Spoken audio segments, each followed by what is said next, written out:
Olá, esse é o podcast Filosofia Pop.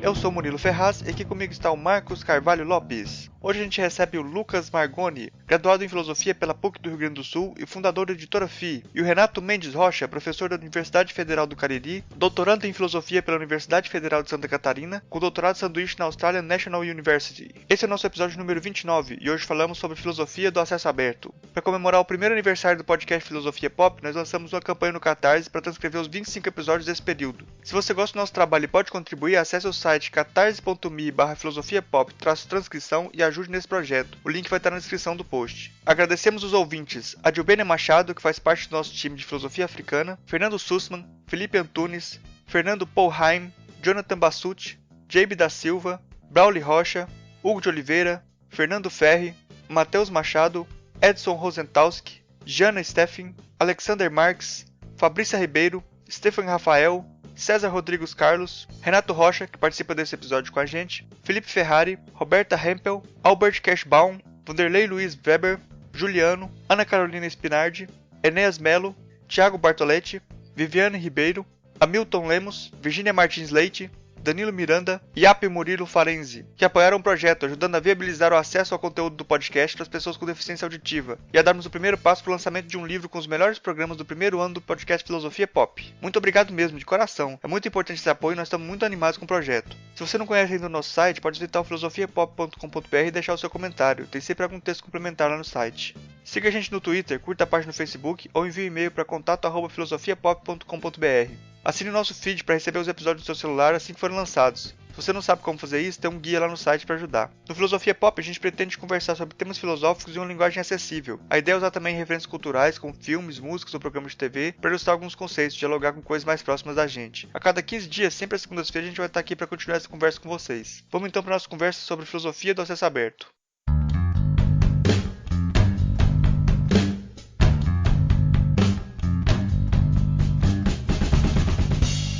Hoje a gente recebe, direto de Porto Alegre, o Lucas Margoni, graduado em Filosofia pela PUC do Rio Grande do Sul e é fundador da editora FI. Gostaria de pedir para você se apresentar aí, para quem não te conhece, falar sobre quem é você, sobre o seu trabalho. Meu nome é Lucas e eu comecei em 2013 o trabalho com a editora, eu estava me formando no mesmo tempo. Eu tô aí agora ativo cada vez mais aí, aceitando o trabalho do pessoal. A gente também recebe hoje o Renato Mendes Rocha, direto de Juazeiro do Norte, no Ceará. Ele é professor da Universidade Federal do Cariri e doutorando em Filosofia pela Universidade Federal de Santa Catarina, com doutorado sanduíche na Australian National University. Eu peço para você também se apresentar aí para os ouvintes, para falar sobre você, o que você faz, com o que você trabalha. Tudo bem. Olá a todos. É um prazer participar aqui desse episódio do Filosofia Pop. Bom, como o Murilo falou, eu sou professor recém-ingressado aqui na Universidade Federal do Cariri e ao mesmo tempo estou concluindo meu doutorado em filosofia lá na UFSC. Eu trabalho com lógica e filosofia analítica, estou escrevendo uma tese sobre temas de metafísica logicamente disciplinados, vamos dizer assim. E eu tive primeiro contato com a filosofia do acesso aberto, né, que é o tema que a gente vai falar hoje, ainda na minha graduação em filosofia, que eu fiz na Universidade Federal de Goiás, que nos últimos períodos da graduação eu trabalhei como um bolsista de um projeto que estava sendo desenvolvido na UFG, que era o portal de periódicos da UFG. E substituí uma colega que estava trabalhando lá e aprendi a lidar com um software, né, que é usado para gerenciamento de periódicos, que é o Online Journal System. E a partir desse momento assim, tive mais contato com as publicações de acesso aberto, não só do ponto de vista de leitor, mas como também do ponto de vista de gerenciamento técnico, né? Tanto tendo contato com os desenvolvedores do software, como tendo contato com os editores dos periódicos científicos lá da UFG. A nossa conversa de hoje vai ser sobre filosofia do acesso aberto, e eu gostaria de começar perguntando para vocês o que é o acesso aberto. Acho que eu vou começar perguntando para o Lucas o que é o acesso aberto. Eu tive um período aí para poder dar uma olhada, o Marcos também tinha me apresentado já alguma coisa, e até, sinceramente, não tinha conhecimento a respeito do assunto. Eu já lidava com o tema, mesmo não sabendo propriamente do estudo que já tinha em cima dele, e o Marcos foi me apresentando um pouco mais, fui entendendo até onde eu poderia me encontrar em toda essa situação, né? No caso do acesso aberto, é realmente uma tentativa de destornar, destruir a ideia de que o conhecimento poderia ficar limitado a assuntos comerciais, tornando o conhecimento a um custo, né? E deixando realmente ele aberto no sentido de que eu poderia usá-lo sem deixar de desmerecê-lo a quem realmente pertence, né? Então, claro que acho que aqui no desenrolar da conversa o Marcos vai poder explicar melhor, até porque ele trabalha totalmente com isso, né? E eu posso dar meu ponto de vista mais do como eu consigo lidar com essa ideia da editora, que o pessoal tá gostando bastante, e eu também tô tentando aprimorar ela melhor para poder deixar ela melhor, mais divertida, né? Porque querendo ou não, eu enfrento uma discussão aí que é a respeito do conhecimento aberto, ou o acesso ao conhecimento livre, como se fosse algo que não tenha qualidade, exatamente por não se ter valor, não ter preço, né? E valor comercial. Então é uma coisa que eu venho trabalhando bastante para poder hoje construir algo que seja realmente muito bom, não só em termos de qualidade de escrito, mas como também visualmente, em apresentação, tornar aquilo que é gratuito o melhor, e não só algo que seja de graça. É isso. Eu vou perguntar então pro Renato, assim, o que é filosofia aberta, como ele teve contato com esse termo, então, como ele descreve esse contato, então, e esse termo. Então, como eu estava dizendo na resposta anterior, né, eu tive contato com essa parte operacional de desenvolvimento de um portal institucional de periódicos científicos que tinha como princípio o acesso aberto. Então, depois de começar esse trabalho, eu comecei a ver que existia um movimento mundial em torno de promover o acesso aberto de publicações científicas, né? Então, o acesso aberto, que é uma tradução, uma expressão portuguesa traduzida do original Open Access, né? Existe até discussões sobre qual seria a melhor tradução, mas o que eu tenho visto mais é essa, o acesso aberto. Ele pode ser entendido como uma política que é definida pelos editores de revistas científicas, que libera o acesso às publicações dos artigos científicos, às resenhas, de forma livre, sem necessidade de algum pagamento ou o leitor interessado realizar alguma inscrição naquele periódico, que era um modelo que existiu, acho que desde o início de quando começaram a haver publicações científicas, né? Um grupo de pesquisadores se reunia para publicar os trabalhos, e o grupo de leitores, de instituições interessadas, faziam assinaturas daquele trabalho e recebiam periodicamente os volumes impressos naquela época. Então, a premissa por trás dessa prática é que o conhecimento é algo construído em comunidade, ou seja, tem um caráter público, e o acesso a ele deve ser desimpedido de barreiras econômicas. Como eu estava dizendo, né, como que surgiu essa filosofia do acesso aberto, né, que parece algo recente assim na história editorial da humanidade. Antigamente, para se publicar um artigo científico, era muito mais dispendioso do que hoje em dia, principalmente pelos custos de impressão e distribuição das publicações. A era digital e as ferramentas da internet que nós estamos acostumados reduziram muito esses custos, e essa redução possibilitou trabalhar com acesso aberto às informações, oferecendo os artigos de forma gratuita aos leitores interessados. Então, ao mesmo tempo que houve uma redução dos custos de publicação, um paradoxo que existe no mercado editorial, né? Ao mesmo tempo que houve uma redução dos custos de publicação, houve também um aumento nos valores de assinatura e compra dos volumes publicados. E o pior é que tudo isso acontece de uma forma em que parece que o trabalho dos autores e dos avaliadores são explorados, porque eles não recebem dinheiro, não são empregados das revistas, tanto para escrever como para avaliar os trabalhos. Claro que os autores têm interesse em ter seu trabalho publicado, e o avaliador faz como se fosse assim, parte da sua profissão de pesquisador, avaliar o trabalho dos seus pares. Mas normalmente eles não recebem nada por isso, assim, nenhum dinheiro. Talvez algum prestígio, algum certificado que ele ganhe que possa incrementar o currículo. Então as editoras acabam cobrando por um produto que é resultado de um trabalho feito de forma voluntária. Então, tem os riscos de você não deixar o conhecimento de acesso aberto, por exemplo. Aí eu, estudando sobre o assunto, encontrei um caso real que aconteceu, que eu posso relatar aqui, mostrando a importância da gente ter o conhecimento livre, né, o conhecimento de acesso aberto a quem tem interessado.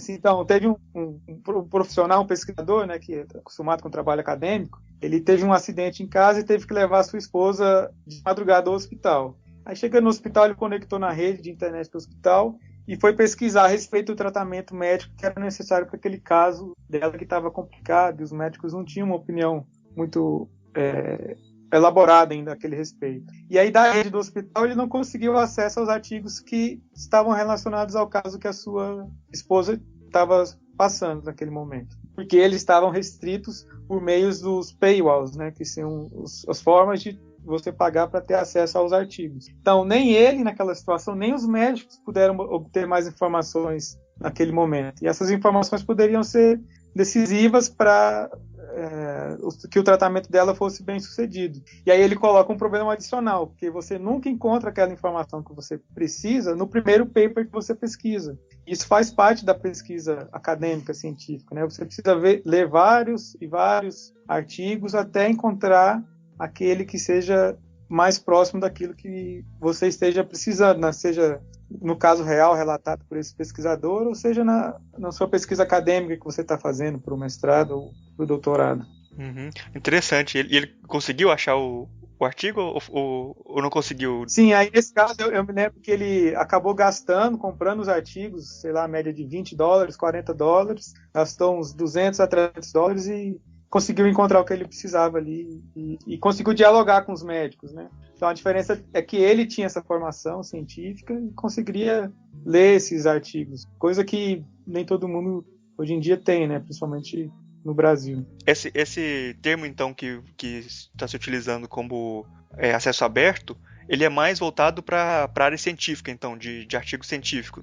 Pelo menos a discussão que eu conheço, né, surgiu nessa área de publicação de artigos e revistas e até livros de caráter científico acadêmico. Agora, uma coisa que eu acho interessante, até por isso que a gente trouxe esse tema como tema do Filosofia Pop, é essa denominação dessa discussão como filosofia, né? Como vocês veem essa discussão dentro da filosofia? Vocês veem ela como filosofia também? E que área da filosofia estaria envolvida nesse debate? Vou passar primeiro para o Lucas, então. Sabe que o assunto me interessou bastante à medida que eu fui transformando a ideia de ver a editora hoje como eu vejo, né? Por exemplo, quando eu comecei a ideia da editora, por exemplo, eu vou falar da editora porque é o meu caso que eu vivo. Eu queria vender. A ideia era exatamente essa, era fazer a edição dos livros, editar e vender o papel, né?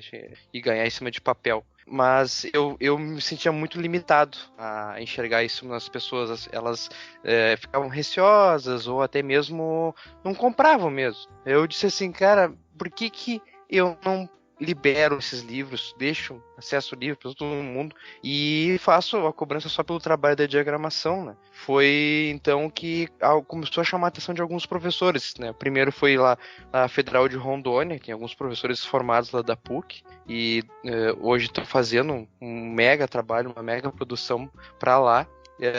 Na sequência a gente tem aqui alguns professores da PUC de SP e vários outros ligados à área de filosofia política aqui do Rio Grande do Sul.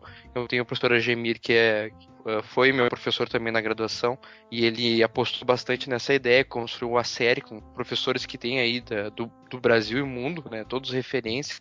Então,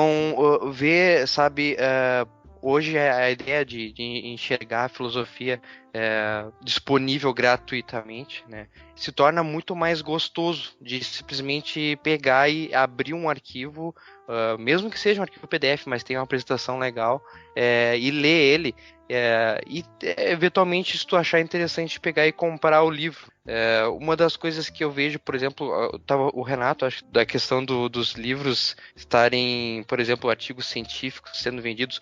As universidades hoje, digo pela PUC ali, por exemplo, eles pagam para grandes editoras liberarem acessos não só a capítulos de livros como artigos, né? Então, se tu tu é aluno da instituição e tu paga para a instituição ela repassa isso, ela paga para dezenas de editoras internacionais famosas, né? Brasileiras não, porque eu nunca vi uma editora brasileira ainda fazer esse sistema. Mas tu pode baixar capítulos de livros, de livros blockbusters, não, best-sellers, assim, da academia, né? De grandes autores, e eles têm esse acesso, né? Então, a PUC ela paga para essas editoras conceder acesso para os alunos baixarem capítulos gratuitamente, mas tu tem que estar vinculado à instituição, né? Mas é aquela história, sempre aquela historinha de tu tem que ter um vínculo comercial, né? Alguém tem que estar ganhando dinheiro por trás, né? Porque se não tem o dinheiro, se não tem alguém ganhando em cima de alguma coisa, não vale para ninguém. É como se tu fizesse por amor próprio, né? Até depois, no desenrolar da conversa, eu posso falar mais de alguns casos que eu conheço aí de pessoas em geral que trabalham com filosofia fora da academia e gostam de usar o slogan, por exemplo, né, de filosofia não acadêmica, não, sem aquele academicismo, não sei o que, aquele ranço acadêmico. Eu disse, eu também tenho meus prós e contras ao ranço acadêmico, mas querendo ou não, é ele que vai definir o que é algo estudável, entendeu? E são professores que trabalham hoje que vão definir o norte de que a gente estuda hoje como filosofia, até outras áreas do conhecimento. Mas aí tem essa história aí do comércio, né? Existe a intenção comercial sempre. Renato, queria complementar alguma coisa aí sobre a pergunta do Marcos? Sim, fiquei pensando aqui durante a resposta do Lucas, né, sobre qual área se encaixaria isso que a gente está chamando de filosofia do acesso aberto, né? Eu mesmo tive um pouco de dificuldade assim para encontrar. Talvez seja mais ligado a uma área da filosofia prática, como a ética aplicada, porque esse assunto raramente ele é discutido por filósofos profissionais, assim, né? Se você pesquisar sobre fundamentação da política do acesso aberto, né, normalmente você vai encontrar profissionais da ciência da informação, da biblioteconomia que estão pensando sobre esses modos de organizar e distribuir a informação do mundo. Agora, chamar isso de filosofia do acesso aberto, eu estou vendo a primeira vez aqui nesse podcast, né, no Filosofia Pop. Estou achando interessante a gente poder pensar juntos sobre esses temas. Eu acho que quando você fala em acesso aberto, aí eu acho que se confunde um pouco. Eu acho que é até bom a gente fazer alguma definição, assim, até pra separar do que a gente tá falando, né? Que igual você falou aí, a gente tá tentando tratar desse assunto aqui de uma forma mais próxima de uma filosofia e a coisa mais parece um pouco mais técnica, né? Então, assim, eu queria que você fizesse uma diferenciação do que se tem alguma coisa a ver ou se é muito diferente do acesso aberto, de software livre, Creative Commons, domínio público, essas coisas que a gente sempre ouve falar como coisas assim livres e o que não são livres. Ou, se você sabe falar sobre isso, assim, delimitar o que é o Open Access, o acesso aberto pra gente, perguntar pro Renato primeiro. Certo, eu posso falar, assim, são termos que são de fato bastante semelhantes, né? A gente vê constantemente eles estão interrelacionados, aparecem no mesmo produto. Por exemplo, um portal de periódicos, ele tem a filosofia Open Access, acesso aberto, é produzido com software livre e os seus artigos têm licença Creative Commons, né, um tipo de copyleft, que também tem acesso, são publicações de domínio público, vamos dizer assim. Então, esses termos estão interrelacionados, mas existe uma diferença entre eles. Seria uma diferença técnica. Então, vou falar um pouco de cada um. O Open Access, então, é essa política a respeito de acesso ao conhecimento. É isso que a gente veio falando. A crença de que o conhecimento ele é público e a produção do conhecimento ela nunca acontece isoladamente com um indivíduo apenas, né? Um artigo científico que é publicado, ele depende do trabalho realizado por muitas outras cabeças em diferentes tempos e situações. O software livre é uma política a respeito da produção e distribuição de códigos de programas para computador. E ele está bastante ligado com o início da história da computação, do desenvolvimento dos sistemas operacionais. Então, o que acontece? Geralmente, as iniciativas de acesso aberto fazem uso do software livre, porque da mesma maneira que se quer ter um acesso ao conhecimento científico livre, se pode priorizar por usar iniciativas de código aberto também, né? São códigos, sistemas computacionais que dão base para aquelas publicações de acesso aberto. Isso talvez até o Murilo possa explicar um pouco melhor, porque ele se formou na área de computação.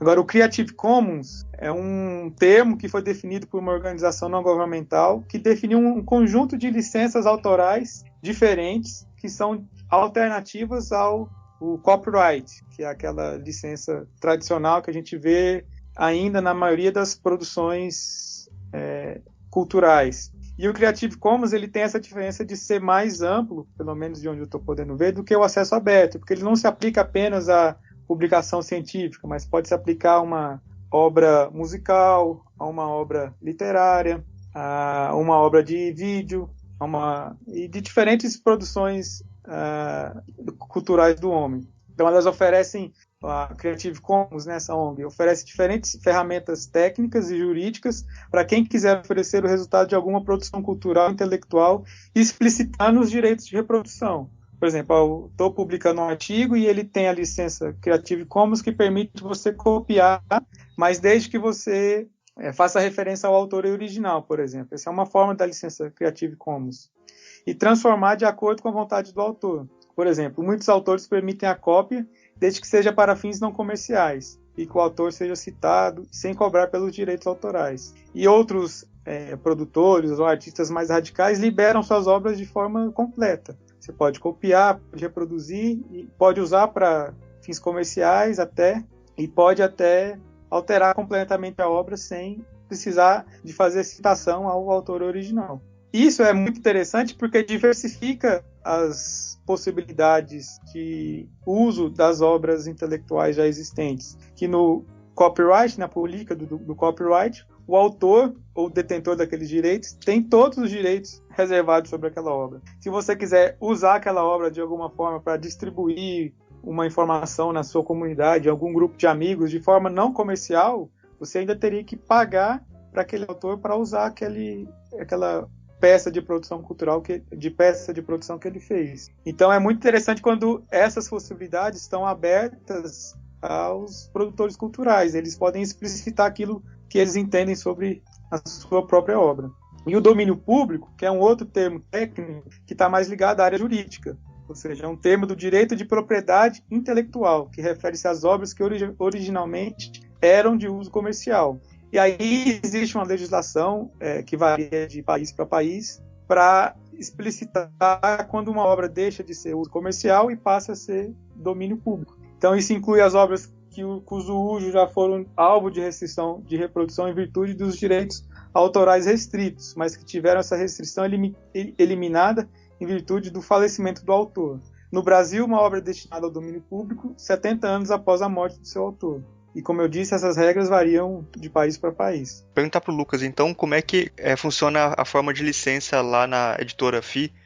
Se você usa alguma coisa de Creative Commons ou não se atentou para a licença, como é que funciona na prática lá? Sim, exatamente, a editora FI, eu me encontrei, assim, foi uma pechada literalmente com a Creative Commons, porque quando eu me vi na situação onde eu estaria distribuindo esse material gratuitamente na web, né, dando acesso a ele a qualquer pessoa, eu já não sabia mais o que fazer literalmente para defender os direitos dessa pessoa na web, entendeu? Então eu já estava mais ou menos ligado no que estava acontecendo, por exemplo, no YouTube, onde os YouTubers e outros criadores de conteúdo, por exemplo, estavam construindo e tendo vários problemas com cópias e literalmente puxando de um para o outro, né? E eu já tinha ouvido falar da tal da Creative Commons, né? Beleza, para mim não era tão importante, mas eu sabia que existia lá. Quando eu me vi na situação onde eu também estava distribuindo conteúdo na web e esse conteúdo era original e não era meu, né? Eu me senti mais do que na obrigação de colocar cada coisa no seu lugar, né? E a primeira coisa que eu fui é atrás da Creative Commons para entender exatamente o que ela poderia me ajudar e se ela poderia me ajudar, né? Na época que eu comecei com a editora, eu estava na Creative Commons 2.0, né? Então é um grupo, né, de pessoas do mundo todo que trabalha todos os dias para explicitar e tentar englobar todas as possibilidades ou não de construir essa essa lei esses direitos de cópias, etc. E agora a gente está na versão 4.0, né? Tanto a Creative Commons, eles têm um site preparado hoje para explicar em muitas línguas, português brasileiro, muito bem explicadinho, como funciona e que tipo de lei se aplica no caso de cada conteúdo criado. No caso da editora FI, seria o 4.0 compartilha igual, traduzindo para o português brasileiro, que seria um tipo de conteúdo que se distribui, fazendo atribuição, no caso, referência para aquele que está sendo citado, né, sendo copiado, e que aquele conteúdo que está sendo copiado seja exatamente aquele e não seja remixado. Né? Ele pode ser impresso, o autor que quiser pegar ele e vender como um papel. O que ele não pode, na realidade, que ele é proibido é de vender como um conteúdo em si só. No caso, eu não posso de nenhuma forma vender ele como se fosse um conteúdo cultural. Eu posso, no caso que vocês veem lá no site, vender o papel com ele impresso nele, mas eu estou vendendo o papel, não tem um custo da obra em si, né? E adaptar, no caso, na medida do possível, né? Se a pessoa quiser colocar a obra dela no site dela, né? No próprio autor, tá lá o conteúdo no site da editora FI, e também tá o mesmo conteúdo copiado no site do autor, e ele escreve o que ele quiser lá da forma que ele quiser. Não é só porque ele é autor, mas porque a Creative Commons, a atribuição compartilha igual, ele permite que o autor e outras pessoas façam isso, né? Tem a Creative Commons, eles até para poder incentivar e premiar, digamos, as pessoas que incentivam a ideia do compartilhar o conhecimento e deixar ele livre, né? Eles liberaram aquele selinho do Free Cultural Approved for Free Cultural Work, seria uma espécie de selo de trabalho livre, conhecimento livre, né? E esse selo serve como uma espécie de recompensa para todos os sites e, enfim, criadores que distribuem conhecimento sem apropriação, literalmente, né?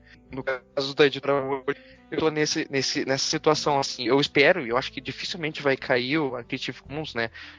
Já está muito bem consolidado no mundo, né? E a ideia é que cresça cada vez mais, as pessoas venham a aderir a essa ideia de criar conteúdo e serem valorizadas financeiramente falando, né? Tenham um retorno, mas ao mesmo tempo esse conteúdo seja gratuito para que as pessoas possam se entreter, estudar, principalmente no nosso caso aqui, que seria conhecimentos, tratando de literatura científica, né? Que seria um prol humano, digamos assim, as pessoas realmente trabalharem para o conhecimento humano aumentar, né? E se questionar, tem que ser essa situação. No momento que tu limita e vende o teu conhecimento para que outras pessoas tenham que pagar, que nem o caso ali que o Renato contou, né? Do conhecimento a esposa estava com um problema no hospital, tem que pagar para poder saber de coisas, de alguma forma até ridículo. É como se tu, literalmente, não viesse na rua e perguntasse, tu sabe onde é que fica a padaria e tal? Eu sei, R$5. Ridículo, entendeu? É mais ou menos esse princípio. Então, se eu me sinto bem em dar informações para as pessoas, eu me sinto bem também em produzir um conteúdo original de qualidade e repassar isso como referência e automaticamente ser recompensado pela atribuição, né? Que é o direito que diz, olha, eu fiquei sabendo disso, eu estudei e fiquei sabendo pelo Lucas, fiquei sabendo pelo Murilo, pelo Renato, pelo Marcos. Eles são os caras que estão hoje distribuindo esse conteúdo aqui, entendeu? E eles estão lá trabalhando para que outras pessoas também possam ter seus conteúdos sendo distribuídos livremente, né? Eu acho que o princípio do Creative Commons hoje é fantástico, fenomenal. Que venham mais pontos zeros aí pela frente. Eu acho que a gente já fez o elogio da utopia em torno desse acesso aberto. E agora eu acho que é bom já começar a pensar a contrapelo isso, assim. Será que, até que ponto a ausência de uma autoridade para regular a avaliação e a conversação não pode gerar um caos, assim? Na medida que você não tem alguém para ser autoridade para avalizar um trabalho, você pode abrir espaços para para vários tipos de conversação que a academia até teria várias restrições, né?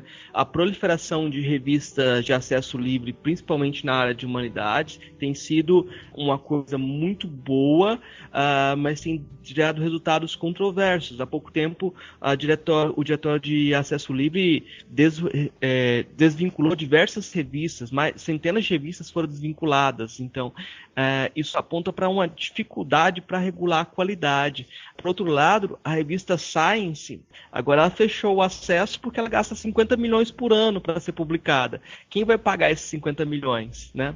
Aí a questão que eu queria deixar como debate, será que essa filosofia aberta, ela tem que ser parasitária da fechada? Eu acho que seria interessante pensar isso em diversas áreas, né? Será que a abertura que a gente prega para a área de humanas seria execuível, viável na área de exatas, nas áreas mais aplicadas? Primeiro para o Renato, depois para o Lucas. Então. Certo. Então, esse problema que o Marcos relatou é realmente um problema que tem sido enfrentado pela comunidade do acesso aberto, né? A causa do problema é a seguinte: hoje é muito fácil você iniciar um periódico científico ou uma editora, porque existem os softwares livremente disponíveis na internet, e quem tem um conhecimento técnico assim, básico de programação, de Linux, consegue descarregar esses arquivos, instalar e começar uma revista. E esses softwares têm todos os processos editoriais sistematizados nele. Então, mesmo uma pessoa que nunca pensou como funcionaria uma revista, instalando o software, ela vai descobrir o papel do editor, o papel do avaliador, o papel do autor. Então, por um lado, se tornou mais fácil se publicar uma revista, e isso a gente pode perceber assim, pela explosão de número de revistas que tiveram depois que esse software principal de hoje, que é o OJS, ou C em português, ele começou a ser divulgado. Então, existem assim, os gráficos de instalação desse software que tem uma linha crescente ainda grande, ainda está crescendo. Então, por um outro lado, apesar do aumento da quantidade, se perde, obviamente, o aumento da qualidade, se perde a qualidade nas publicações, porque quem já teve oportunidade de trabalhar com o processo editorial vê que é um trabalho bastante difícil, porque você depende de uma equipe para realizar cada uma das tarefas, seja um profissional qualificado para avaliar aquele artigo, seja um profissional de letras para fazer a revisão do português, um profissional do design para fazer a diagramação. Então, tem uma série de tarefas que podem ser realizadas de forma amadoras ou podem ter suas etapas puladas no processo editorial. E o que é um dos princípios da publicação, da publicação científica? Que aquele trabalho seja avaliado por pares. E quais são os pares? São os colegas, os outros profissionais daquela mesma área que o artigo está sendo produzido. E essa avaliação, ela exige tempo e exige um conhecimento de alguma forma, de uma certa forma especializada.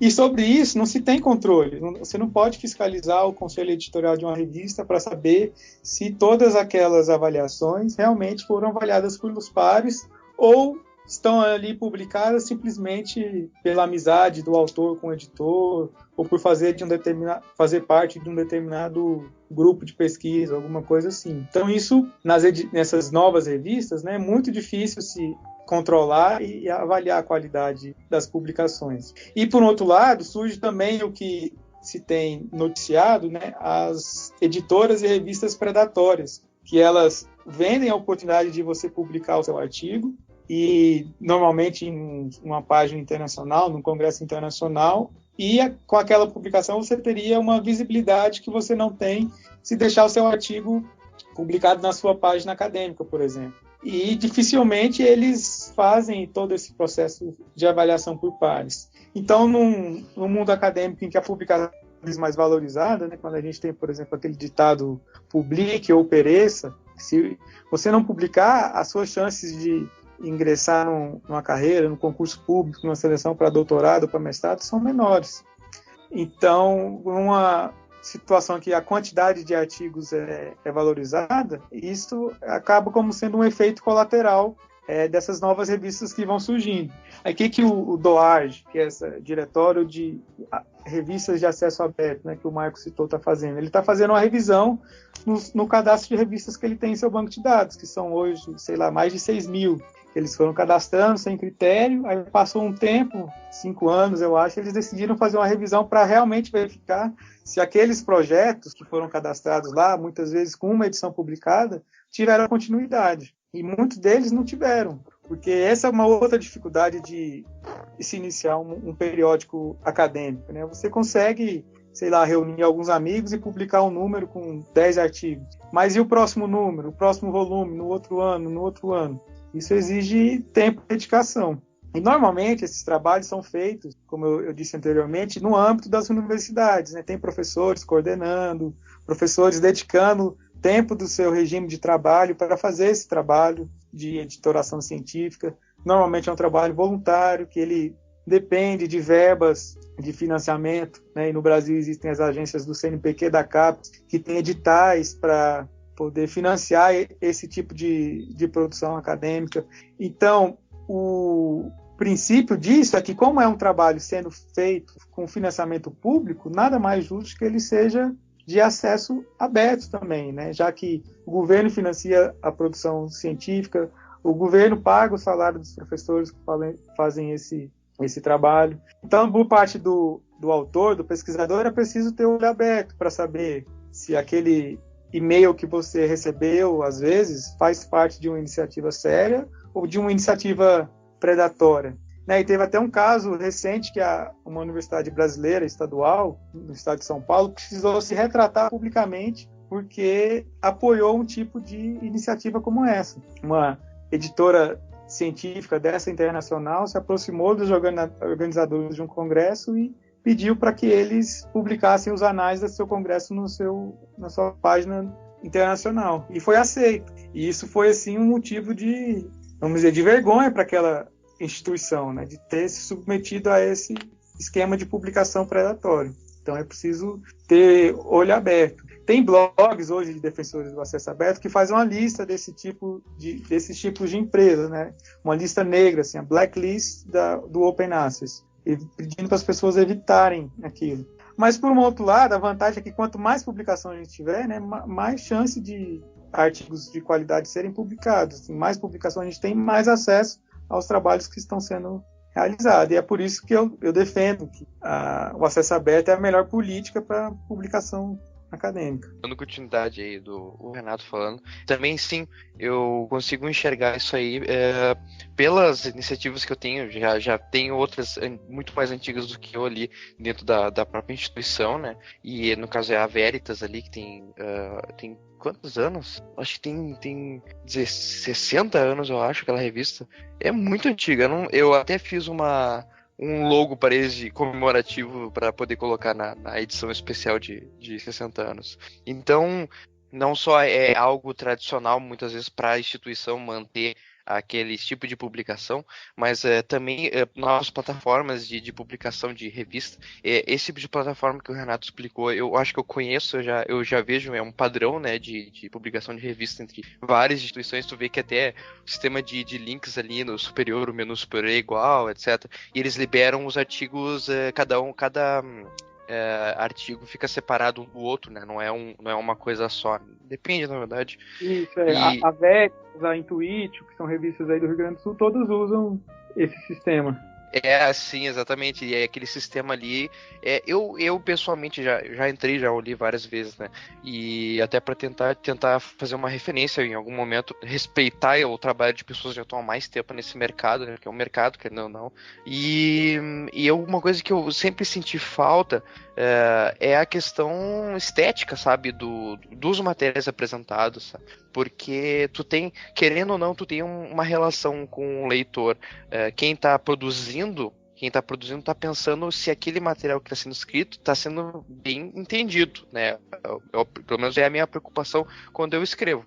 E ao mesmo tempo de um professor saber se aquele material ele é algo aceitável, né? Porque daqui a pouco o cara tá viajando na maionese, ele tá se achando o máximo, mas tá escrevendo um monte de bosta.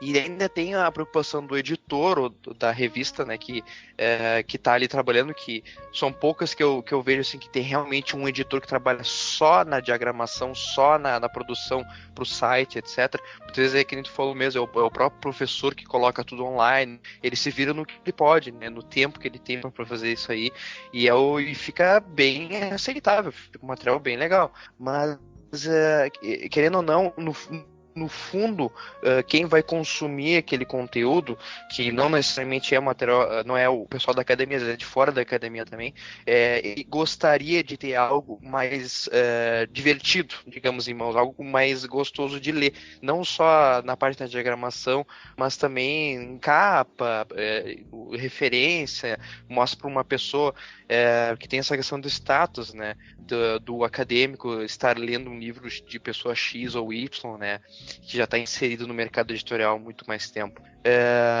E também tem a outra questão, que é a demanda de assunto, que existem, por exemplo, agora o CAPES CNPq, que auxiliam financeiramente vários grupos de pesquisa pelo país todo, em várias instituições. E aí eu vejo lá pela lista do CAPES, acho que é do CAPES, tem um Sucupira, se eu não me engano, né? Que tem uma lista de grupos de pesquisa e se tu pode cadastrar o teu grupo ou não. E tem grupos, assim, ó, que eu vejo que tem poucos pesquisadores, mas tem e está sendo financiado, e tem outros grupos que tem muito mais, né?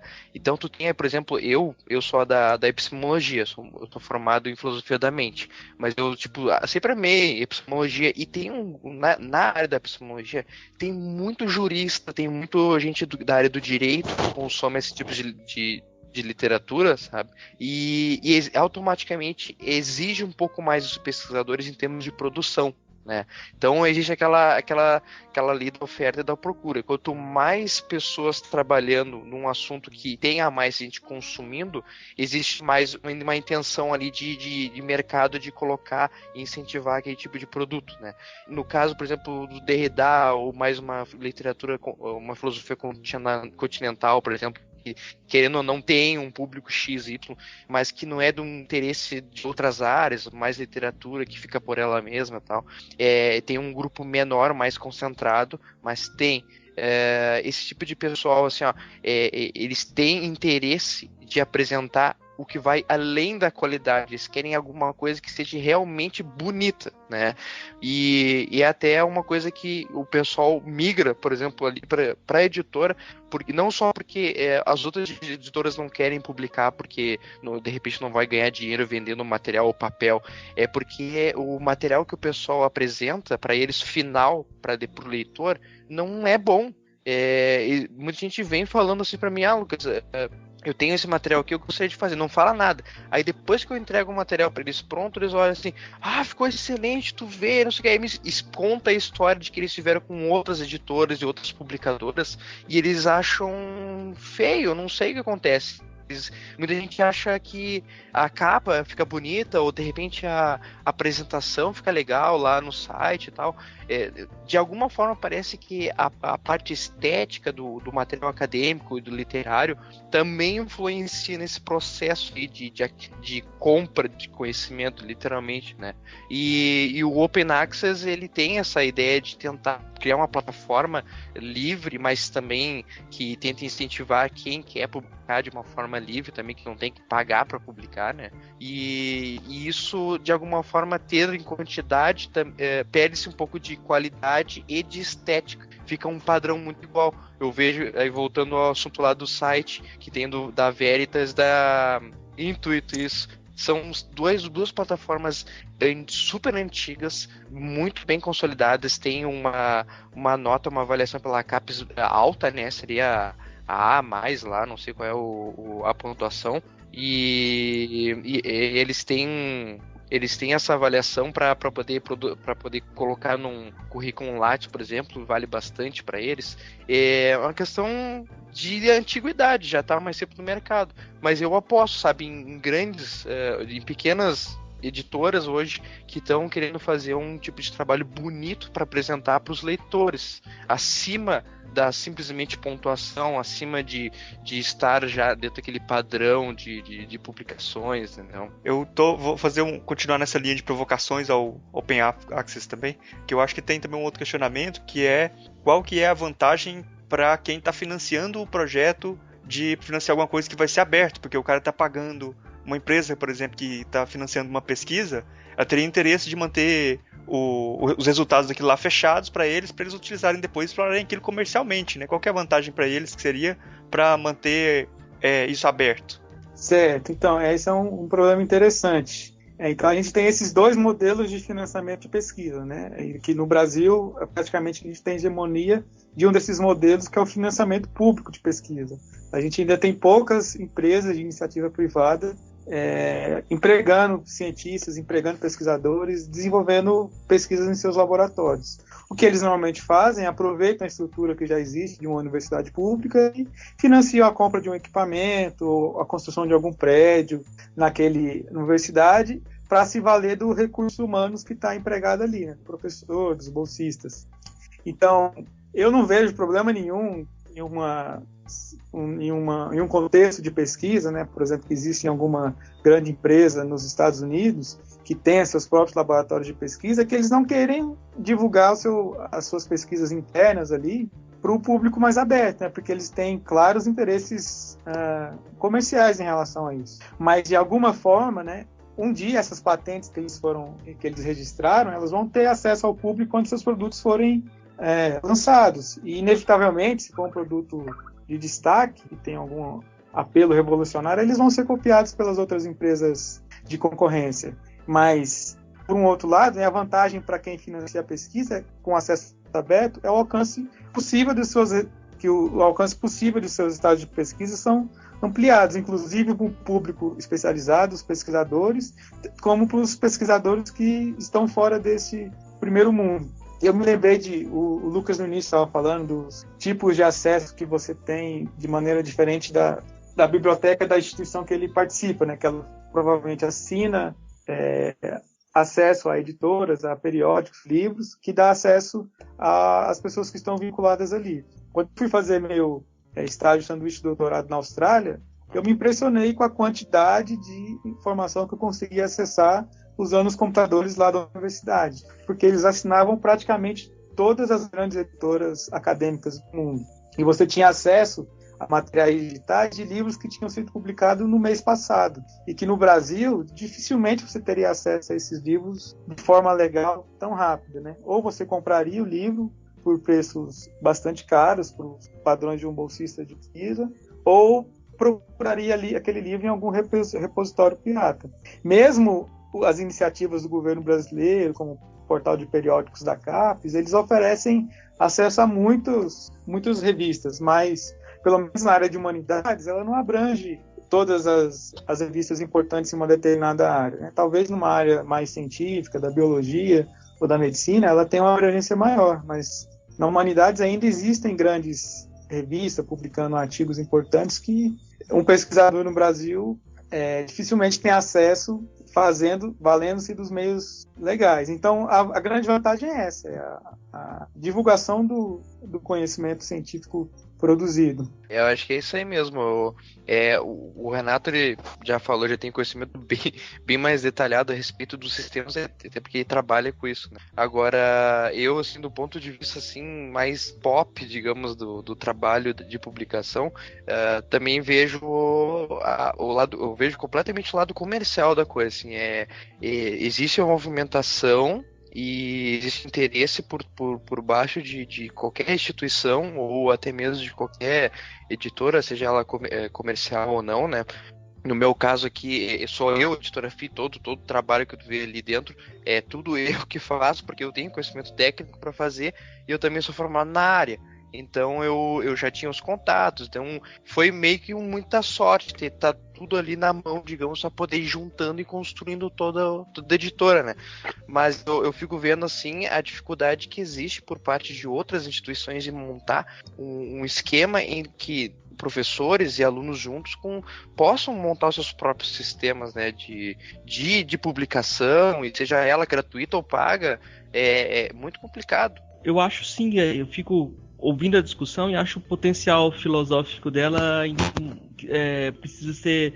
Tem muita coisa para debater, muita coisa para ser desenvolvida, assim. Eu fico pensando nos aspectos éticos da produção do conhecimento. Por exemplo, o acesso que eu tinha enquanto estudante aos trabalhos dos meus professores era algo que eu almejava, mas era muito complicado ter acesso à própria produção atual, aquilo que eles estavam pesquisando. E hoje é muito comum você entrar no site de nomes importantes da filosofia, como, sei lá, o site do Robert Brandon, aí você tem pré-prints dos textos que ele está construindo, né? Tem obras em construção que ele disponibiliza, né? Mas aí eu vou continuar provocando, né? Eu fico na dúvida se não existe uma sociologia do conhecimento em que os grandes nomes vão procurar essas revistas centrais para construir sua carreira, e na medida que subiram essa escada do acesso fechado e construíram uma legitimidade, uma autoridade, aí sim eles podem se abrir para essa possibilidade de um diálogo maior, né? Eu não sei se essa descrição que eu estou fazendo faz muito sentido, mas eu fico pensando em sociologia acadêmica. Por mais que a gente fale do acesso livre, quando você vai ver as avaliações da CAPES, parece que as revistas mais bem avaliadas são aquelas que têm financiamento fechado, elas conseguem financiamento quando são bem avaliadas e acabam cobrando das pessoas também o acesso, né? Então, eu não sei, fazendo novamente esse jogo do advogado do diabo, né? Parece que existe essa questão ética do acesso, mas existe também uma implicação aí dessa sociologia do conhecimento, né? Quem se disponibiliza a publicar por acesso livre, né? Será que um cara que é best-seller lá da filosofia, vamos dizer assim, que você tenha uma diferença entre perspectiva analítica, uma filosofia mais analítica, geralmente a produção de papers, você constrói a sua carreira às vezes com poucos papers densos, você constrói a sua carreira. Na filosofia continental você tem a perspectiva mais de produzir livros, né? E vamos dizer que o cara seja um bom vendedor de livros, ou até que ponto ele estaria apto ou interessado em abrir mão dos seus direitos dessa produção, né? A questão são questões diferentes. Uma coisa é abrir mão dos direitos para as pessoas terem acesso, outra coisa é criar sistemas de acesso público, né? Se a gente tivesse bibliotecas equipadas que pagassem isso, né, seria uma coisa. Nós não temos, né? As bibliotecas nossas não pagam todos esses acessos. Outra coisa é esse ponto que eu estou tentando colocar, de uma espécie de visão sociológica do saber, né? Se você quer construir sua carreira como um intelectual respeitável, é importante que você publique numa revista A1, essas revistas que têm um qualis mais alto. E geralmente essas revistas com qualis mais alto não são essas de acesso livre, né? É uma provocação, Renato. O que você acha disso? Bom, tem muitos problemas aí, né, Marcos? Por exemplo, um problema é a gente usar o qualis definido pela CAPES como um critério de qualidade, né? A gente sabe que existem, a cada ano que são lançadas as atualizações do qualis, uma quantidade muito grande de críticas aos sistemas do qualis. E, por exemplo, tem revistas que são consideradas na filosofia A1 que são muito inferiores de qualidade a grandes revistas de filosofia que existem no exterior e que elas nem estão classificadas no qualis, simplesmente pelo fato de que os pesquisadores que estão nas universidades brasileiras não têm trabalhos publicados nessa revista. Então, a revista que é considerada top A1 no qualis, por exemplo, ela muitas vezes não é aquela que tem uma maior qualidade em nível internacional. Ou seja, esse é um outro problema também da pesquisa em filosofia no Brasil. Ainda existe pouca inserção internacional dos nossos trabalhos. A gente escreve pouco em inglês ainda, a gente consegue publicar pouco no exterior. Então, acaba tendo pouca expressão. Agora, aquilo que você comentou do pesquisador ter de publicar, principalmente no início da sua carreira, nessas revistas de qualidade, para construir uma certa reputação ou se dar bem nos concursos públicos que ele vai participar, isso seria, eu vejo assim como de maneira ideal, mas dificilmente um profissional em início de carreira, que às vezes não tem um doutorado completo, né, consiga publicar nessas revistas que estão nos estratos mais altos, porque a gente sabe que alguma delas tem explícitos nos seus termos editoriais, né, nas suas condições editoriais, é que eles só publicam textos de doutores, por exemplo. E como uma pessoa que está iniciando a carreira vai conseguir publicar numa revista daquele tipo? Então eu vejo que pode acontecer o caminho inverso também, né? Um estudante começando a publicar em revistas que estão no extrato mais baixo, para ele formando o seu currículo, para ele publicando seus primeiros textos, e depois, quando ele já tiver uma posição mais consolidada, tiver, assim, vamos dizer, uma formação mais sólida, né? Ele se aventura a publicar nestas revistas que estão no extrato mais alto, que de uma forma ou de outra é a classificação que a gente tem para as revistas de filosofia no Brasil. E que, se você quer trabalhar na academia, né, nessa área, você tem de alguma forma respeitar isso, porque são os critérios utilizados para avaliação da carreira de um pesquisador, por exemplo. Então tem muitos temas interessantes a serem explorados, como você falou, né, na sociologia da produção científica. E Lucas, você acha que escritores com potencial de venda podem migrar para uma perspectiva de acesso livre, assim? Você acha que a gente vai ficar parasitário disso, assim? Como você vê essa dialética de divulgação, de você ter mais público acessando esse material, e essa utopia, acho que até a utopia da pessoa achar que pode ganhar dinheiro vendendo livro autoral, assim?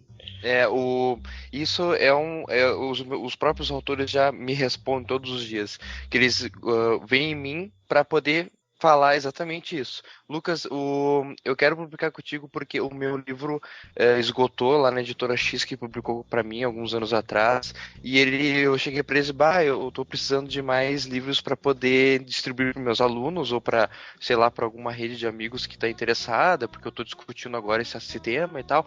E daí, por interesse da editora que fez a publicação original dele, que vendeu os livros impressos, disse, olha, não tem como fazer, a gente não tem mais como fazer essa tua tiragem, e aí de repente daqui a 1-2 anos, se de repente se o próprio autor bancar a tiragem inteira, que não é barato. E aí ele fica ofendidíssimo, porque é um conteúdo original teu, que tu disponibiliza para uma editora fazer a divulgação e distribuição desse conhecimento, que quando acabou, não acabou os livros, acabou literalmente o conhecimento que tu estava distribuindo, o que é ridículo.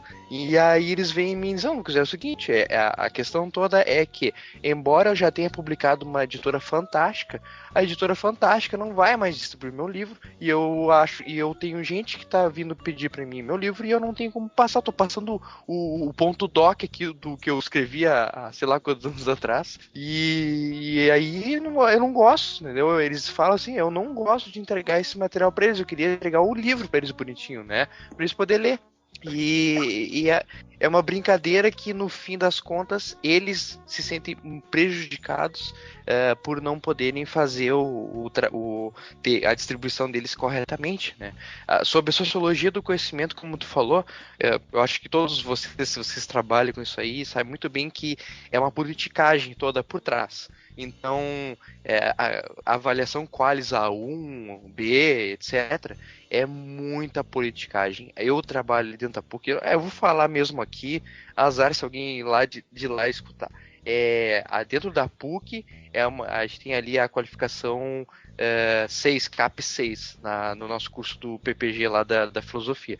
Então, é uma qualificação que já é almejada por muitos cursos no Brasil inteiro. E ao mesmo tempo a gente está procurando já resgatar o Quali 7, que é inédito. Eu não sei se tem Quali 7 aqui no Brasil.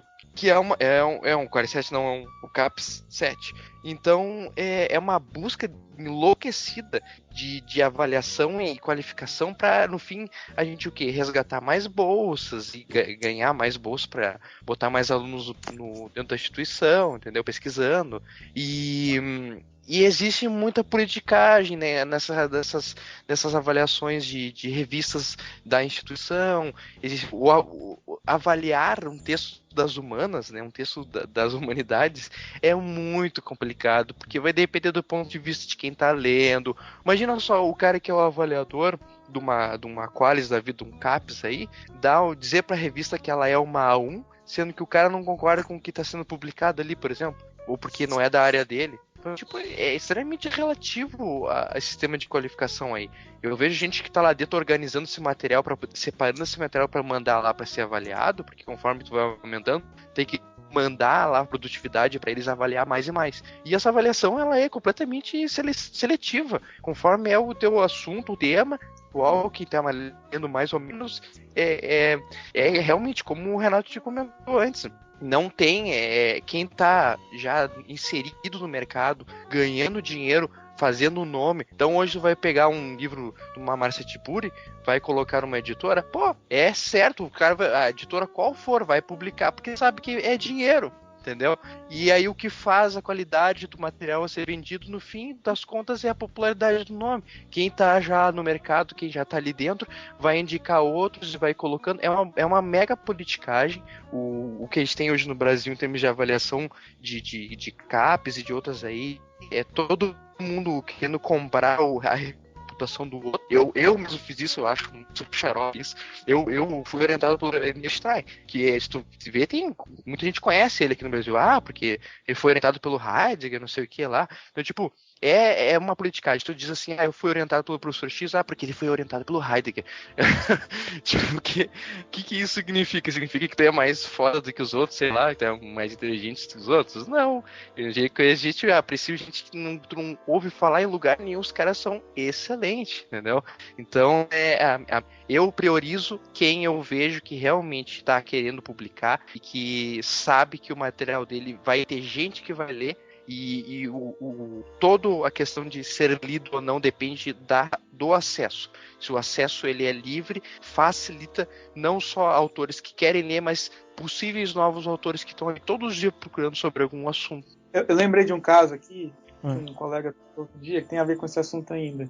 É um dilema que ele estava vivendo, porque ele teve um artigo aceito num journal importante, publicado pela Springer, e ele é uma das pessoas que defende o acesso aberto às publicações científicas. Só que aquele journal, ele não tem acesso aberto para todos os artigos, mas ele tem uma opção, que eu acho que é chamada Green Open Access, que você pode disponibilizar o seu artigo de forma aberta no meio de outros artigos disponibilizados de forma fechada. Só que a contrapartida é que o autor tem que pagar uma quantia, acho que no caso dele era $2.500, para ele poder ter o seu artigo disponível de forma livre naquela revista. De uma outra forma, o seu artigo ia ficar de acesso aberto daqui a 3 ou 4 anos depois de publicado. Então ele estava nesse dilema, porque ele não tinha o dinheiro para pagar, mas também não queria que seu artigo ficasse disponível de forma fechada. Eu vejo esse dilema assim como nos termos do debate entre o Hort e o Habermas sobre política, assim, no geral, ou política da verdade. O Habermas sempre fala da necessidade de uma perspectiva universal para avalizar o saber, né? E o Hort acredita, pelo contrário, que a conversação resolve as coisas. A conversação livre vai dar o valor de cada coisa, né? Então, toda vez que a gente tem um sistema de avaliação, alguma mediação, a gente está defendendo a ideia de uma autoridade que vai fazer essa perspectiva do universal. Por outro lado, quando a gente defende essa ideia do aberto, a gente está defendendo que o diálogo por si só, a sociedade tendo acesso, ela mesma vai estabelecer critérios, né? Então, por exemplo, o critério de um autor que vai ser best-seller vai ser diferente do critério do autor que vai ter respeitabilidade acadêmica, né? Vão ser coisas diferentes, mas a própria comunidade dos que fazem filosofia vai criar esses critérios, né? Acaba, em toda forma, tem um aspecto aí que é uma esperança, né? Uma aposta, né? O que eu tava pensando agora aqui é que, como o Lucas falou aí, que muitos autores procuram ele, falando que os livros já estão esgotados e eles acabam passando o ponto doc deles pros outros, isso então seria um tipo de pirataria, né? Que o cara tá fazendo com ele mesmo, no caso, porque o direito de cópia tá com a editora. E eu fico pensando no seguinte, que... Às vezes nem a editora tem mais a editora nem tem mais os direitos, simplesmente a editora nem tem mais interesse em fazer a distribuição daquele livro, daí o autor fica à deriva, literalmente, ele não sabe o que ele faz, não tem mais norte nenhum, ele é obrigado ou continuar passando os docs, né, que não seria pirataria mais, porque a editora já não tem mais os direitos do trabalho dele, ou ele tem que catar outra editora, que daí é todo o processo de novo, sem que nem precisaria, a editora poderia simplesmente fazer o processo de novo de impressão. Não, a empresa diz, não vendeu tanto quanto eu gostaria que vendesse, então continua procurando outra editora que faça isso, entendeu? Uhum. Não, mas o que eu quero puxar é justamente o aspecto da pirataria, que é assim, que a gente conversou aqui falando que é justificável que quem está financiando uma pesquisa, por exemplo, que feche o acesso e que busque limitar isso. Mas a gente sabe, até por pesquisas feitas com os próprios pesquisadores que desenvolvem trabalhos aí, que muitos obtêm esses artigos de forma ilegal, de forma pirata, né?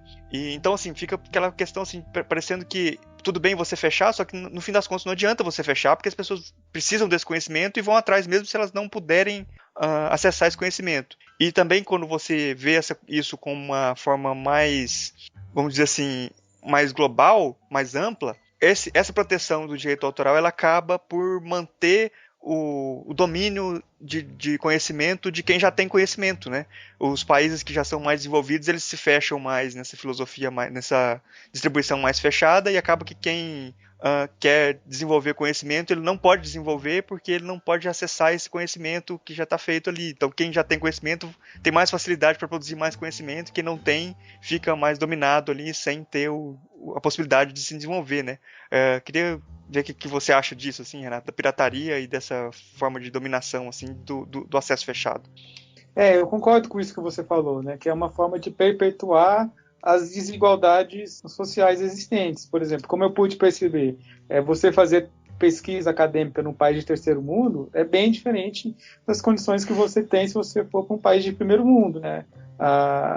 Principalmente nessa questão de acesso a recursos humanos, né, profissionais já capacitados, professores que têm publicações de destaque na área, acesso por meio das redes institucionais, né, das bibliotecas, desses materiais recentes que estão sendo publicados de forma gratuita para o leitor, né, mas de uma outra forma que está sendo financiada por aquele país que tem uma política, leva a sério as políticas de financiamento da educação, que você percebe isso muito fácil estando lá, né? E a saída por as pessoas que estão de fora desses círculos de privilégios, né, que estão fora da universidade, é realmente recorrer à pirataria. E nesse sentido, né, a pirataria ela teria um papel moral relevante, porque se você tem um interesse genuíno em uma área de conhecimento e você quer fazer um estudo a respeito daquilo, e você não poder ter acesso aos bons materiais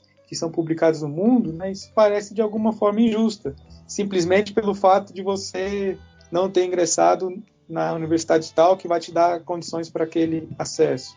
Então, essas práticas que são chamadas de pirataria, né, elas vêm para reduzir essas desigualdades. E esses tipos de práticas incomodam muito essas grandes editoras. Por exemplo, a JSTOR, a Elsevier, a Springer, porque a verba que eles movimentam são muito grandes. Assim, cifras de milhões e milhões de dólares. E são dinheiro que eles recebem diretamente das instituições, majoritariamente, né, das universidades estrangeiras, que gastam muito dinheiro para manter esse círculo de privilégios. E nesse assunto, eu gosto sempre de lembrar daquele estudante americano, o Aaron Swartz, que ele foi um dos pioneiros em desenvolver uma forma de liberar o acesso desse conhecimento que estava fechado. Ele tinha um acesso institucional lá no MIT, em Massachusetts, e programou um código em que ele conseguiria baixar todo o acervo de uma dessas grandes editoras, acho que foi da JSTOR.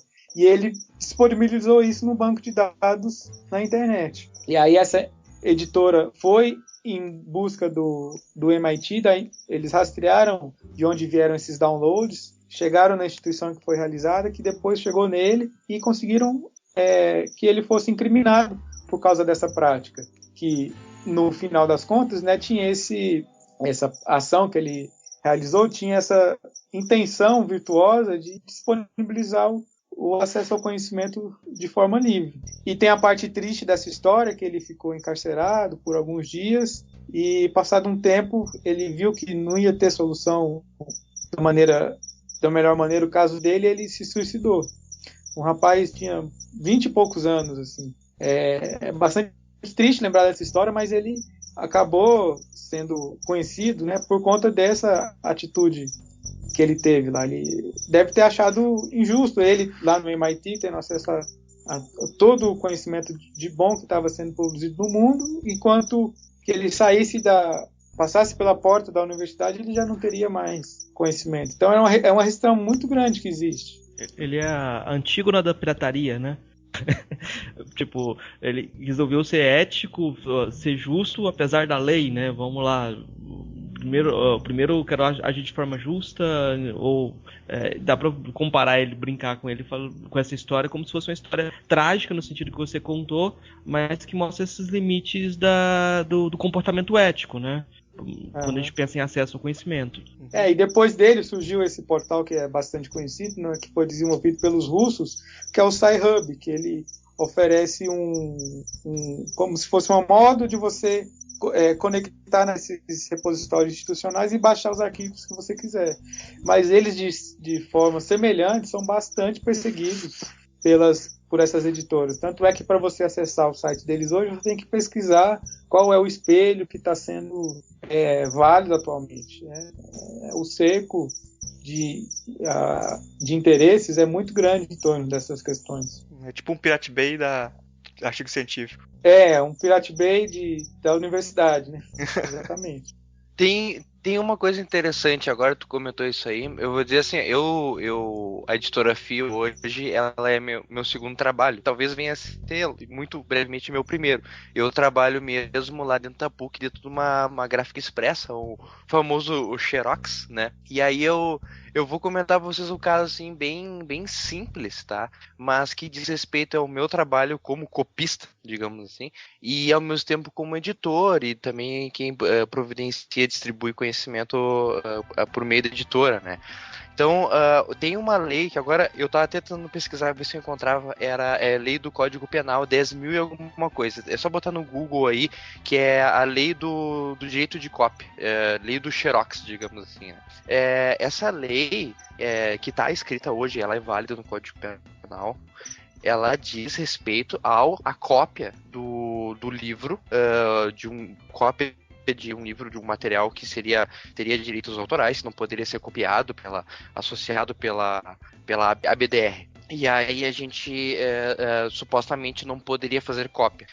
Um detalhe importante, eu como copista ali dentro de uma loja de cópias, né, eu não sou o dono da loja de cópias, né, mas é permitido para o copista, ou seja, aquele que quer copiar e não o cara que está com a mão na máquina, copiar um conteúdo autoral, né, que é vendido, seja ele digital ou seja ele físico, né, papel, desde que os fins não sejam comerciais, ou seja, que seja para o uso próprio, como estudante, por exemplo. Então, isso pela lei penal brasileira, é permitido a cópia, digamos assim, uma pirataria pessoal. Se eu uso para fins pessoais aquele livro, por exemplo, tá na internet, né? Alguém escaneou e botou na web. Se tu baixa ele, a pessoa que está distribuindo na web não está vendendo ele, e a pessoa que está baixando para si, para leitura por conta, não é crime, entendeu? Então, não seria pirataria. Seria simplesmente um improvement, digamos assim, um aperfeiçoamento da distribuição digital de um livro que é comercialmente vendido. Esse livro, pode incomodar editoras comerciais porque tu está impedindo que elas venham no papel. Ok, Perfeito. Essa é a intenção do livro comercial, é tu vender papel. Ou até, de repente, o PDF, que eu acho um absurdo vender PDF. Agora, até uma curiosidade, se tu entra no site da Livraria Cultura, tu encontra lá a seção de livros e-books, e daí tu tem alguns livros que não são do Brasil, e eles colocam ali em cima livro... e-livro ou livro digital importado, tipo e-book importado. Aí tu pensa assim, cara, o cara importou um PDF, como é que se importa um PDF, sai de um país pro outro? É uma burocracia em termos de legislação tão grande que eles são capazes de botar que o PDF é internacional. E é idiota pensar, porque o PDF é uma extensão de um arquivo que compacta imagem, só isso. E aí, se tu pega um livro na tua casa aí, pega um livro do Tolkien, por exemplo, pega um livro aí do Stephen King, de literatura, que é super vendido nas livrarias aí, tu pega isso aí, escaneia todo ele no teu scanner de casa e põe num ForShared ali, ou põe num SendSpace da vida, tá?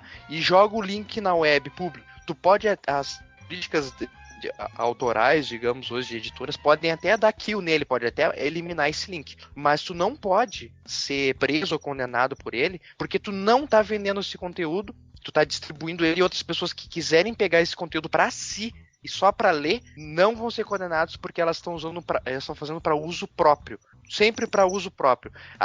Quem usufruir desse conteúdo para venda é que vai ser condenado e vai ser criminalizado, né? Então até essa questão da pirataria, que também se aplica a jogos, a filmes, etc.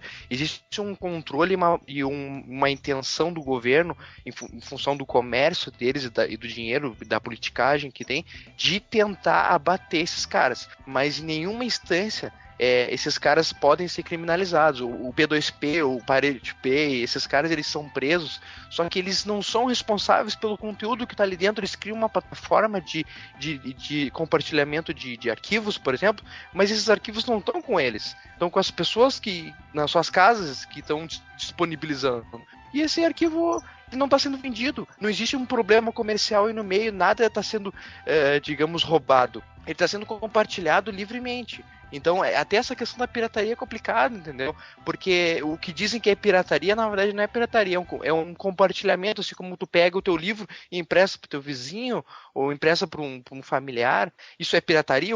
A editora vai mandar te prender agora porque tu pegou o teu livro e emprestou para uma outra pessoa ler sem que a outra pessoa pudesse comprar, entendeu? Na legislação brasileira diz, e isso eu vivo todos os dias ali, já encarei gente que veio dizer que a gente estava cometendo crime fazendo cópia de livro. Eu disse, o copista é o cara que vem no balcão e diz, eu quero uma cópia desse, e a gente tem uma placa impressa lá na parede dizendo assim, olha, sobre a lei 10.000, não sei o que, agora, desculpa mesmo, eu não sabia o número certinho, do Código Penal, é permitido a cópia integral desde que seja para uso ou fins de uso próprio e não de venda comercial, entendeu? Só isso. Eu queria ressaltar que nós não somos aqui especialistas em legislação, né? Então a gente pode estar errado também, né? Eu acho que a lei já não está incentivando ninguém aí se alguém for acusado de alguma coisa, não vem procurar a gente falando que a gente falou que podia copiar, não, porque a gente não é. Acho que a lei fala que a reprodução em um só exemplar de pequenos trechos para uso privado do copista, desde que feita por este sem intuito de lucro. Que pode ser feito. Nem de pequenos trechos, integralmente. Pode fazer a cópia integral desde que para o uso próprio. Ah, sim. Bom, o problema é que, assim, essa coisa da lei é bastante complicada se a gente for entrar em questões legais, porque sempre você pode ter uma interpretação da lei que não sei o que vai implicar em alguém infringindo a lei aí nesse aspecto, né? Então você usar um artigo outro que refuta o artigo outro. Exatamente. A gente tem tantos códigos que se sobrepõem que é super melindroso, né? A gente tá vendo aí, no Brasil tá nessa judicialização aí toda, a gente tá vendo que o negócio é bem complicado. Falar de direito no Brasil é complicadíssimo. Aí no final eu vou indicar um podcast aí de um pessoal de direito, que aí são nobres bacharéis mesmo, que tem conhecimento de causa sobre o assunto, e eles esclarecem esses assuntos, e no podcast eles falam que Não faz sentido esse negócio de direito autoral, não. Bom, você quer colocar mais alguma coisa, Marcos, pra gente encerrar? Eu acho que a gente já tem um tempo. A discussão é super válida, assim, pra gente ir para além daquela dedicatória para CAPES. Toda tese no Brasil, o cara vai lá e agradece a CAPES pela bolsa. E tem que agradecer mesmo porque estudou numa instituição pública. A gente realmente não tem instituições, são poucas instituições privadas de pós-graduação, e na maioria dos casos a pessoa estuda como bolsista, né? E chega, publica, termina o trabalho é colocado, engavetado, colocado lá encadernado e colocado lá na instituição e ninguém mais tem acesso. E no máximo que a pessoa faz é colocar uma notinha lá no agradecimento, agradecendo a CAPES. Não, eticamente eu acho que é necessário a publicização disso, até para o desenvolvimento, o incremento da qualidade das instituições de pesquisa, né? Algumas instituições já estão cobrando isso, né? A liberação para distribuição por parte do autor, mas acho que isso deve ser uma espécie de obrigação, a contraparte. Você é financiado por instituições públicas, aquele material que você produziu tem que ser acessível para as pessoas, né? Não faz o mínimo sentido esse fechamento, principalmente dessas obras que têm o financiamento público, né? Se nós conseguíssemos que isso fosse regra, já teríamos um grande avanço, né, em termos de acesso de material de qualidade, né? Já aconteceu de entrar em contato com alguém que fez uma tese e eu queria conhecer a sua tese. Pergunto para a pessoa fala, não, se você quiser, você pode ir lá no departamento, na USP, e pedir para você olhar, pode ir na biblioteca da USP e pedir o exemplar. Então, isso a pessoa mesmo talvez não acredite na qualidade daquilo que produziu, né? E mais do que nunca, agora a gente está num momento em que as pessoas têm que publicizar e tem que ser avaliado publicamente. Espero que se esse programa servir para algumas instituições, algumas pessoas levantarem essa bola, já valeu a pena. Só um comentário nisso que o Marcos falou, né? No Brasil, não sei se é mantido pela CAPES ou pelo Ministério da Ciência e Tecnologia, a Biblioteca Digital de Teses e Dissertações, que eles fazem uma varredura nos repositórios institucionais das universidades, no site das bibliotecas, e publicam, cadastram os trabalhos acadêmicos defendidos naquela instituição, tanto as dissertações de mestrado como tese de doutorado. Então eu vejo que esse cenário já vem mudando, assim, uns 5, 10 anos para cá. Que antigamente as teses ficavam depositadas apenas em papel na universidade onde ela foi produzida e o acesso restrito a quem poderia ir lá, né?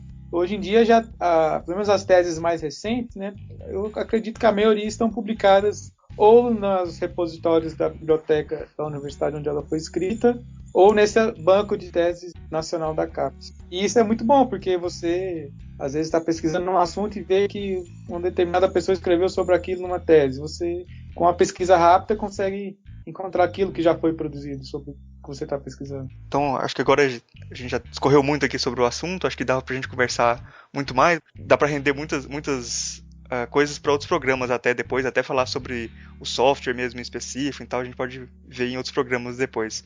Acho que a gente pode passar para as indicações, né? Renato, você trouxe alguma indicação pra gente? Sim, eu andei pesquisando a respeito, assim, eu não conheço muitos livros sobre essa área, e não tenho nenhum livro impresso na minha casa sobre acesso aberto, mas tem muita coisa que eu já encontrei digitalmente na internet. A primeira indicação que eu posso fazer é o próprio site do PKP, que é o Public Knowledge Project, que é um projeto que começou há uns 20 anos atrás, por iniciativa de um pesquisador chamado John Willinsky, que ele desenvolveu os softwares que são usados nessas revistas, né, que em inglês é chamado de Online Journal System, OJS. E desenvolveu o OJS, desenvolveu também um software bastante semelhante para a publicação de conferências, de congressos, de anais de congressos, que é o Online Conference System. Então tem uma família de softwares livres que estão disponíveis no site do PKP. Para quem quiser conhecer, pode baixar e usar. O endereço é pkp.sfu.ca.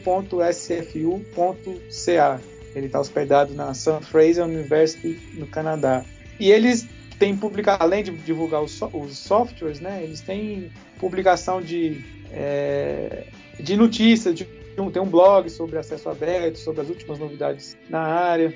Tem um outro livro de um pesquisador estrangeiro, é o Peter Suber, que é uma pessoa que também está escrevendo sobre acesso aberto. Ele teve um livro publicado recentemente pela editora do MIT, chamado Knowledge Unbound, Conhecimento Ilimitado, numa tradução rápida, livre para o português. E o subtítulo é Escritos Selecionados sobre Open Access. Então foi uma coletânea de textos que ele publicou de 2002 a 2011 sobre esse assunto que a gente está discutindo hoje. E ele é um professor de filosofia.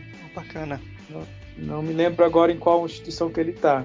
E no Brasil, o Brasil assim, é uma dos países que, felizmente, lidera as iniciativas de acesso aberto, tanto na América Latina, e a América Latina tem os maiores números quantitativos de publicações em acesso aberto. A instituição que foi responsável por trazer isso para o Brasil é o Instituto e o IBIT, Instituto Brasileiro de Informação em Ciência e Tecnologia. Então, eles foram responsáveis por traduzir esses softwares para o português do Brasil e ministraram treinamentos durante vários anos para os editores, para os bibliotecários nas universidades públicas brasileiras. Então, eles, de alguma forma, são responsáveis por esse boom que existiu no Brasil de periódicos de acesso aberto. E eles têm um site também, onde eles têm bastante informação sobre isso, que é ibit.br, ibict.br. Então, eles fazem um trabalho excelente nessa área, assim, de vanguarda mesmo no Brasil. Eles traduziram o ODS e o OCS para o Brasil, ministraram treinamento para vários editores em diferentes universidades brasileiras. Eu mesmo tive a oportunidade de participar de um desses treinamentos quando eu era estudante de graduação lá na UFG. Então, é um trabalho que eu realmente recomendo e precisa ser conhecido no Brasil.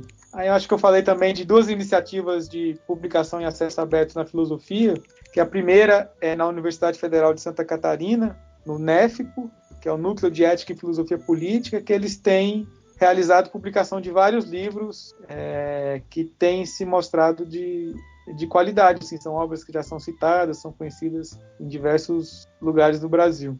Uma outra iniciativa de acesso aberto que eu gosto no Brasil é a da Universidade Federal de Pelotas, do NEPFIL, o Núcleo de Ensino e Pesquisa em Filosofia, do qual faz parte uma revista que é a Dissertatio Filosofia. E eles têm uma série que tem publicação de livros de vários professores e filósofos brasileiros, assim, trabalhos de qualidade reconhecida. Lucas, você tem alguma indicação aí pra gente hoje? Sim, bom, eu também, a mesma coisa, como eu tive uma pouca exposição, né, sobre o assunto sobre o Open Access e mais do gênero, né, como eu tô me instruindo até para poder me posicionar nessa situação toda, eu tenho um livro que eu li faz anos já, mas eu gostei muito, e que hoje, quando o Marcos me chamou até para poder ver mais sobre essa questão do Open Access, eu me lembrei na hora que é um livro chamado O Mundo é Plano, já está traduzido faz tempo, foi publicado pela Objetiva, do Thomas Friedman. É um livro que fala um pouco assim da globalização e também fala um pouco sobre como as novas tecnologias, assim, mudar a web, internet em geral, como o Apache, né? Ele conta um pouco a história do como que o conhecimento que hoje é usado como base para qualquer coisa que a gente tem, foi divulgado gratuitamente. Então, não só o Linux, né? Mas tecnologias gratuitas, quando contribuídas por várias pessoas que realmente amam aquilo que gostam, né, fazem aquilo por prazer, elas acabam tendo um apego pelo público de uma maneira muito melhor. E no caso do Apache, por exemplo, é o mais conhecido pelo mundo aí. Nós temos uma gratuita para poder desenvolver o web e programa em geral, e ela foi para um grupo de pessoas que queria que aquilo que não fosse pago, que fosse livre para todos.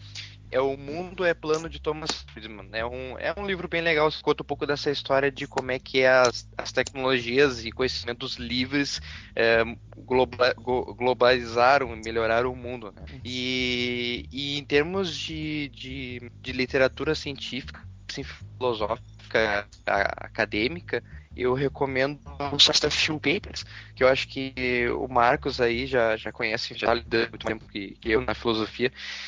O site da Phil Papers, ele tem um número de artigos muito grande, artigos inclusive que são pagos, né? São artigos de editoras aí que vendem de livros, e tu pode baixar lá gratuitamente, pode ler eles, ajuda bastante, é tudo legal, tudo oficial, não é nada piratinha, entendeu?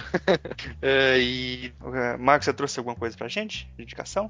Eu tava esperando o pessoal falar pra ver se tinha uma indicação ainda, né? Mas ainda bem que o Lucas não deu a indicação que eu vou dar aqui, que é a editora FI pro pessoal.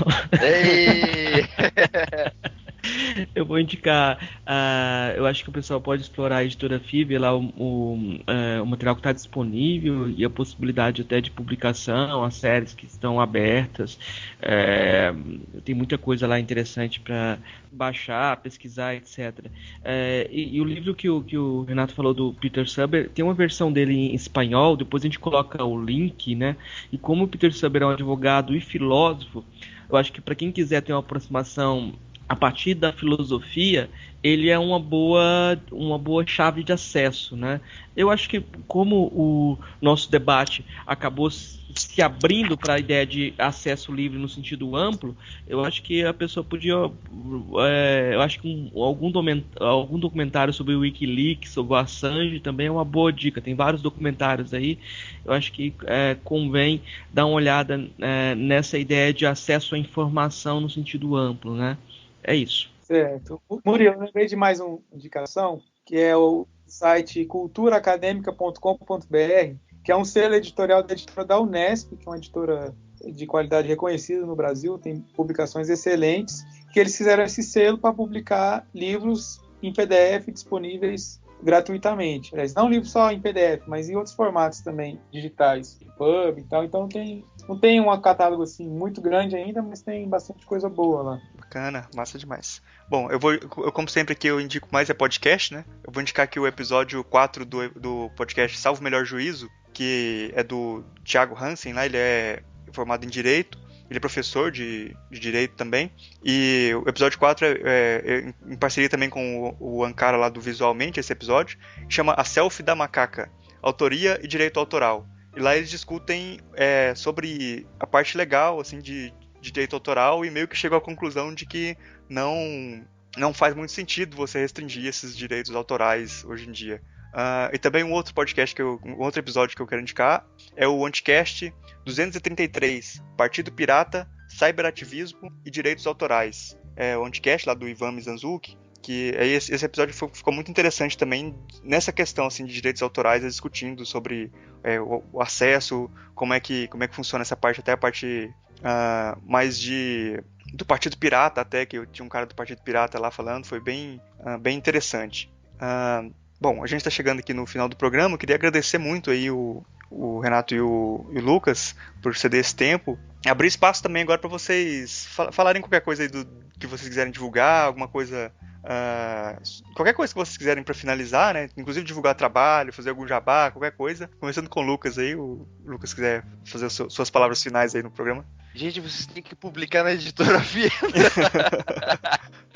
Não, que isso. Tipo, obrigado aí pela oportunidade, o Murilo, o Renato, o Marcos aí pelo Filosofia Pop, né? Tipo, eu tomei conhecimento depois que eles vieram procurar a editora Fienda pra publicar um material. Eu sempre fui muito fã de podcasts, então, tipo, eu sempre escutei o Jovem Nerd e alguns outros paralelos, né? E sempre curti muito a ideia de poder ter um áudio para escutar e muita informação, sabe, do dia a dia de poder. Então, quando eu fiquei sabendo que tinha um podcast para filosofia, eu pensei, fantástico, porque tipo, liga o útil ao agradável em todos os aspectos. Então, eu escutei um ou dois, não pude escutar muitos outros, né? Já tem vários podcasts aí.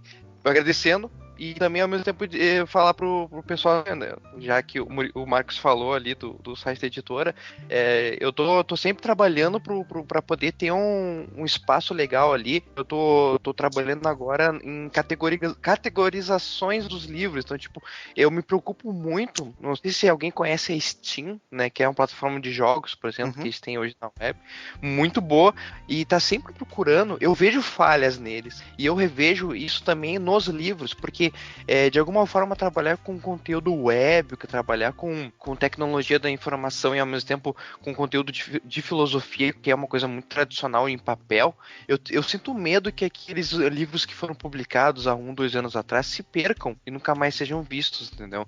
Então eu tô trabalhando constantemente para construir uma plataforma onde esses livros, assim como lá na Steam tem os jogos mais antigos que às vezes voltam lá para cima e são vendidos, etc. Eu quero que os livros de filosofia que foram publicados há 2 anos ou até alguns meses atrás, ou os primeiros lá, retornem, entendeu? Eu quero que os autores também vigiem um pouco pelo trabalho deles e também redivulguem. Eu faço com muito prazer a redivulgação de materiais que já foram publicados, e até porque é material muito bom, tá lá vivíssimo, não é porque já faz 2 anos que foi publicado, faz 1 ano que não vale mais nada.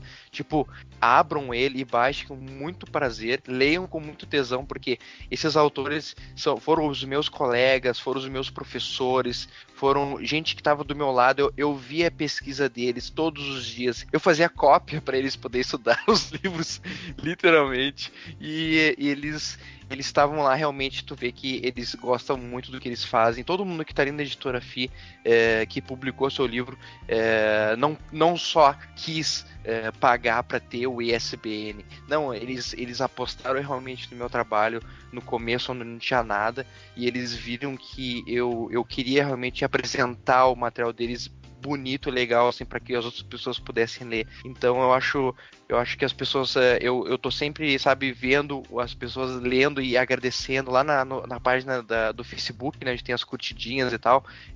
Tem poucas curtidas, mas eu sei que quem curte, tá seguindo, se importa e realmente lê os livros e realmente tá acompanhando o material que é disponibilizado. Eu faço assim, eu faço pensando em filme. Então tá ali agora, vai ser inclusive fazendo um jabá pro Marcos, aí vai sair um livro do Marcos com o professor Rony, que é um livro sobre filosofia e religiosidade brasileira, e é um livro que eu tô tratando como se fosse um filme, entendeu? Um filme de Hollywood, vai saindo agora, e eu quero que vai ser uma campanha, vai ser uma mega publicação, vai ter várias capas diferentes para quem contribuir para poder o livro sair. Então, tipo assim, eu tô trabalhando a 1000 para poder fazer um material único, de que literalmente não é um livro, é um filme, quase como se fosse uma mega publicação extraordinária. Eu realmente quero que as pessoas entendam que um livro não é só um escrito que tem que ler parágrafo, não. É uma aventura, cara. Tu baixa aquele negócio ali e tu vai ter algo que tá ali estudado e gente que tá em cima, que gosta do que faz e tá botando ali para as pessoas lerem, entendeu? É isso. Certo. Renato, você quer falar alguma coisa pra gente encerrar? Sim, eu lembrei aqui de alguns outros trabalhos que eu estive envolvido de alguma forma, diretamente ou indiretamente, que estão relacionados ao acesso aberto. Né? O primeiro é o portal de periódicos eletrônicos da UFG, né, que eu trabalhei lá em 2008, mais ou menos, que continua no ar, né, o endereço é revistas.ufg.br, e ali você tem acesso a grande parte da produção científica realizada dentro da UFG. E semelhante a esse portal da UFG, existem outros em outras universidades federais do país. Um outro que eu gosto muito, que é da universidade que eu ainda estou vinculado, que é o portal de periódicos da UFSC. O endereço é periódicos.ufsc.br. Tem revistas muito boas lá também.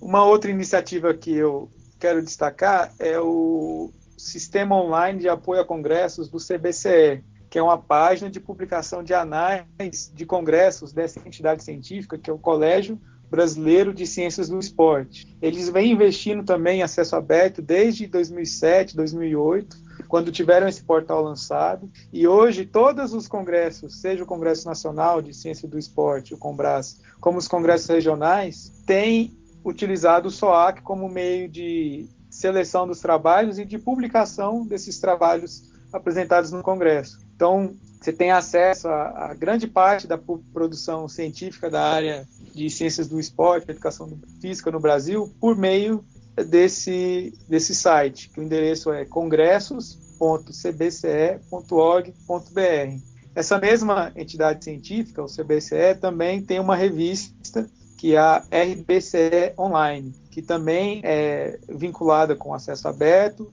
também tem uma plataforma baseada no OJS, o endereço é rbceonline.org.br. Essa revista tem um histórico interessante, que eles começaram com acesso aberto e depois de um tempo eles migraram para uma editora comercial, que é o Sevier, mas eles mantiveram essa política de acesso aberto mesmo numa editora comercial. Então, são essas as outras indicações que eu tenho. Certo, bom. Você quer falar alguma coisa aí para encerrar? Alguma coisa abrindo espaço aí para você? Ou você... Só agradecer aí ao convite do Max e do Murilo. Desde que esse podcast Filosofia Pop, né, foi lançado, eu venho acompanhando assim, esporadicamente. Tem assuntos que me interessam mais, outros menos. Já escutei alguns inteiros e sempre ficava pensando, será que um dia eles vão me convidar? Qual será o tema que eu poderia falar, né, no Filosofia Pop, que normalmente são temas marginais aos temas acadêmicos, mas que também têm a sua relevância. E aí me surgiu esse convite para falar de filosofia do acesso aberto, gostei bastante. E fazer o convite para vocês também conhecerem a região do Cariri, aqui no interior do Ceará. Então, tem a Universidade Federal do Cariri, onde eu estou trabalhando, tem bastante gente motivada a iniciar uma nova universidade federal aqui no interior do Brasil, né, esse processo de regionalização do conhecimento. Isso aí, um abraço aí para vocês. Obrigado aí a participação de vocês, foi muito legal a conversa e falar para vocês aí que tá aberto também o espaço aqui para falar até de outras coisas mais hard aí que a gente tava querendo, de falar de lógica, essas coisas. Eu acho que a gente tem interesse também de procurar gente aí para falar. Eu acho que o Renato trabalha um pouco com isso também, né? Eu gosto bastante de lógica, assim, foi uma área que me interessou desde o início do curso de filosofia e venho estudando a respeito, né, fazendo pesquisas. Pois é, a gente pode falar disso aí depois. Bom, agradecer vocês aí pelo papo, foi muito bom o programa aí e, bom, até mais aí pra vocês. Obrigado aí pela presença. Eu peço para você que está ouvindo comentar no nosso site, o filosofiapop.com.br. A participação de vocês é muito importante, é o que dá força para a gente continuar o nosso trabalho. Se você quiser, pode mandar também um e-mail para contato@filosofiapop.com.br. Lá no site a gente coloca todas as referências citadas aqui no episódio e também os links para as nossas redes sociais e página no Facebook. Se você quiser ajudar a gente, você pode compartilhar os episódios com os amigos e também avaliar no iTunes. Isso ajuda muito a gente subir na classificação deles e trazer muito mais ouvintes. Você também pode contribuir com a nossa campanha no site catarse.me/filosofiapop-transcrição. O link vai estar no post. Obrigado a todos e daqui a 2 semanas a gente está de volta.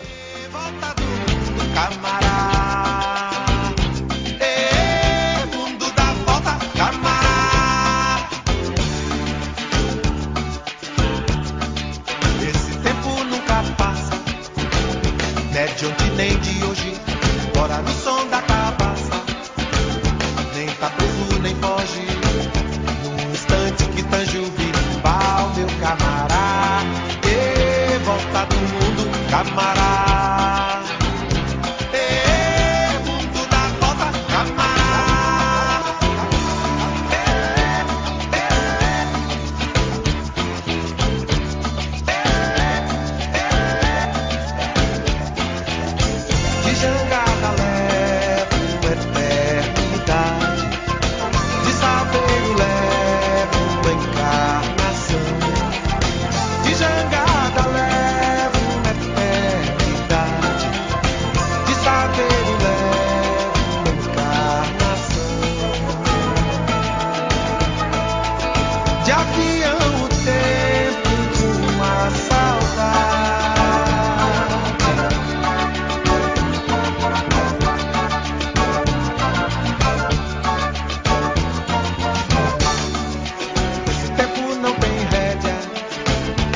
Nas asas do vento, no momento da tragédia, Chico, Ferreira e Bento só souberam na hora do destino apresentar.